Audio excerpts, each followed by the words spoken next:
மேகா அடி வாங்குறது எல்லாமே செல்லம்மா வீட்ல இருந்து பார்த்து பயங்கரமா டென்ஷன் ஆகுறாங்க. ஐயோ! என்ன இப்படிலாம் ஆகுது அப்படின்னு சொல்லிட்டு. அப்போ மகேந்திரன் வராரு. அவரும் பார்க்குறாரு நியூஸ. அப்படியே தலையிலேயே கை வைக்கிறாரு. அட கடவுளே! என்ன இது அப்படின்னு சொல்லிட்டு பயங்கரமா அவரும் ஒரு மாரி கோவப்படுறாரு. அப்போ சொல்றாங்க லக்ஷ்மி, அவளுக்கு இதெல்லாம் தேவைதான். என்கிட்ட இருந்து ஏமாத்தி சொத்த வாங்கினால, கடவுளே பொறுக்க முடியாம அது கரெக்டான தண்டனை தான் குடுத்துருக்காரு. அப்படின்னு சொல்லிட்டு லக்ஷ்மி சொல்லிட்டு இருக்காங்க. மேகா பயங்கரமா ஃபீல் பண்ணிட்டு இருக்காங்க. அப்போ பாட்டி சொல்றாங்க, விடு மேகா நடந்ததெல்லாம் யோசிச்சுட்டு இருக்காத அப்படின்னு சொல்றாங்க. ஆனா அந்த செல்லம்மா கிட்ட மட்டும் நீ தோக்கவே கூடாது அப்படின்னு சொல்றாங்க. அப்ப அப்படியே மேகா யோசிக்கிறாங்க. நடந்த எல்லாத்தையுமே நினைச்சு பாக்குறாங்க. சிங்கல்ல அடிச்சது எல்லாமே, பயங்கரமா உடம்புல காயப்பட்டது எல்லாத்தையுமே பாக்குறாங்க. எவ்வளவு பெரிய அவமானம் இது அப்படின்னு சொல்லிட்டு பயங்கரமா ஃபீல் பண்ணிட்டு இருக்காங்க.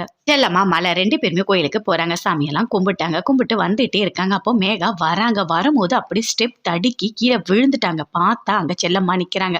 செல்லம்மாவோட காலடியில கிடக்குறாங்க. எழுந்து பாக்குறாங்க. பார்த்தா செல்லம்மா அவ்வளோ கோவம் வருது மேகாக்கு. எழுந்துட்டு அங்க கீழே விழுந்த பூ எல்லாமே கூடையில எடுத்து வச்சுக்கிறாங்க. வச்சுட்டு நிக்கிறாங்க. அப்ப செல்லம்மா சொல்றாங்க, எவ்வளோ ஆட்டம் ஆடுன நீ, கடைசியில கடவுள் என்ன பண்ணியிருக்காருன்னு தெரியுதா? வளர்த்தவங்க கிட்ட இருந்தே சொத்தை எழுதி வாங்கினல்ல, உன்னால அந்த சொத்தை கட்டி காப்பாத்த முடிஞ்சுதா பாத்தியா அப்படின்னு சொல்லிட்டு செல்லம்மா சொல்றாங்க.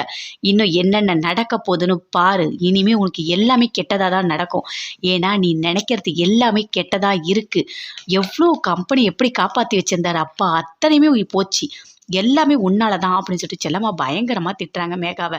அங்கேருந்து மேகா போயிட்டாங்க. மேகாவோட மாமா வராரு. வந்த உடனே இது லேபர் கோர்ட்லேருந்து வந்திருக்கு மேகா அப்படின்னு சொல்லிட்டு காமிக்கிறாரு. அதை வாங்கி மேகா படிக்கிறாங்க. பார்க்கும்போது சொல்றாங்க, எல்லாரும் 3 மாசம் சேலரி தரலன்னு சொல்லிட்டு லேபர் கோர்ட்ல கம்ப்ளைண்ட் பண்ணியிருக்காங்க.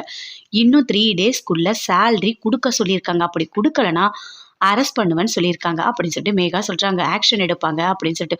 ஐயோ மேகா, இப்போ பணத்துக்கு என்ன பண்றது? எப்படியாவது பணத்தை ரெடி பண்ணி கொடுத்து தானே ஆகணும் அப்படின்னு சொல்றாரு அவங்க மாமா. இப்போ என்ன பண்றது?